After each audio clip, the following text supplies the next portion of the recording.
Hello, and in this video I'm going to describe a school rule that I agree or disagree with. And I should say what the rule is, how the rule helps students, what effect the rule has, and explain whether I agree with it or not. A school policy I would like to discuss is the ban on using mobile phones during school hours. Honestly, I couldn't stand this rule at first, since I feel that as a college student we should be allowed to do whatever we want. Furthermore, I had a humiliating experience in my first year, since I was using my phone and my teacher spotted me and reprimanded me. I despised that teacher at the time, and although I thought I was right, as a student I felt powerless. From then on, I obeyed the rule half-heartedly. But with time, I realised that my teacher was spot on. Using a phone in class distracts me from the lesson, and consequently, I don't understand the topic. Besides, it's also disrespectful to my teacher. Luckily, I learned my lesson, and as a result, I now observe the rule. As a direct result of this, my grades have gone up.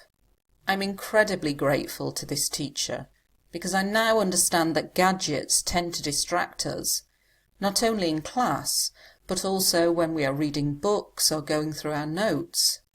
When we refrain from using our phones, we can focus on getting higher grades.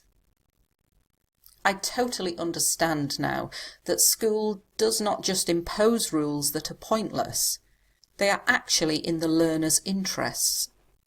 Finally, if I could give a piece of advice to teenagers who are addicted to phones, I would say phones serve a purpose, but they are supposed to be used properly. So if there is a rule prohibiting their use, then obey it. So let's take a look now at some of the good things in this model answer. So the question was about a school rule. Here I've used a synonym, a school policy.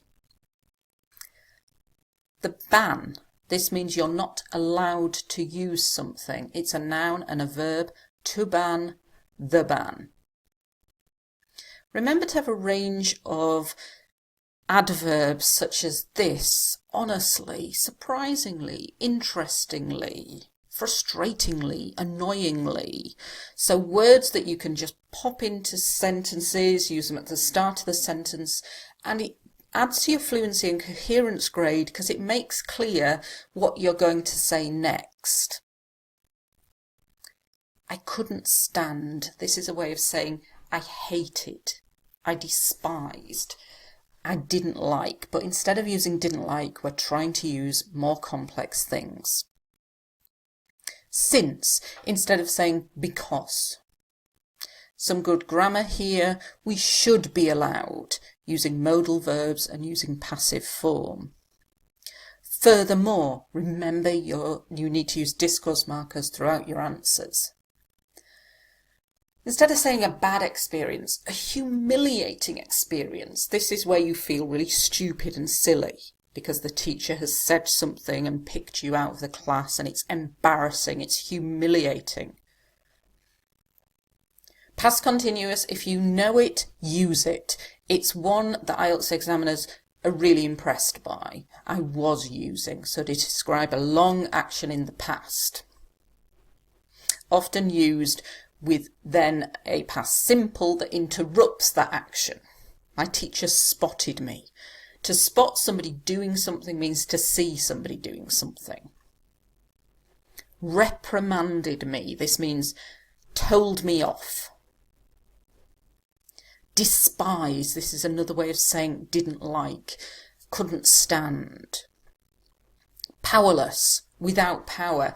This is useful also in IELTS writing task 2 when you're saying things that like the general public feel powerless.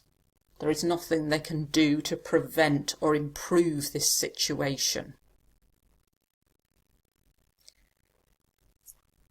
From then on, it's like saying from that point onwards. This is a really nice idiomatic expression. To obey a rule half-heartedly. If you do anything half-heartedly, you're not giving 100%. It's about 50%. So you can do lots of things half-heartedly. So I completed the task half-heartedly. You're not putting in 100%. With time, a lot of IELTS students try to use things like as time goes by. It's a bit old-fashioned and antiquated. With time is much better. My teacher was spot on. That means right. Distracts me. Something that distracts you, takes your attention away from what you're doing, and very useful for talking about gadgets. Consequently, as a result. Disrespectful, not showing respect. To learn your lesson, this is a good expression, good collocation. We talk about learning your lesson. I learned my lesson. It means I learnt from it. I've already said consequently, so now I say as a result. I observe the rule, and observe the rule, when you observe something, it means you follow it, and that's a good collocation.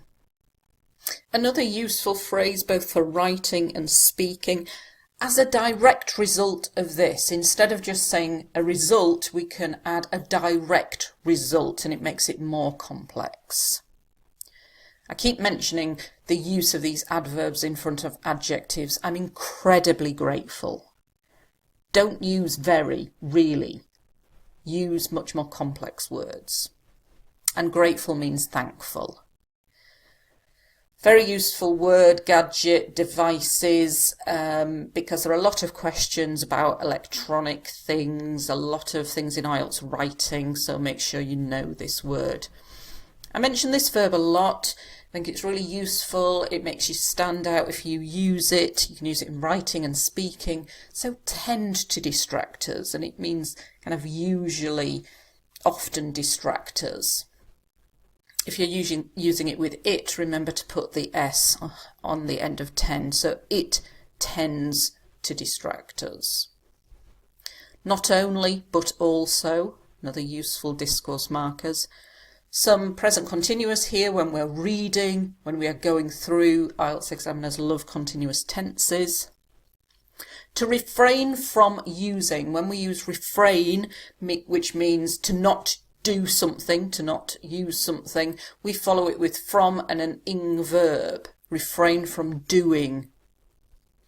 And similarly with focus on, it's with an ing verb, so focus on getting, focus on doing. Another good collocation for writing and speaking, to impose rules, to impose a rule, which means to like introduce a rule. Pointless, having no point, stupid.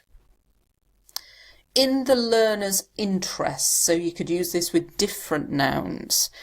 In the employer's interests, in the government's interests.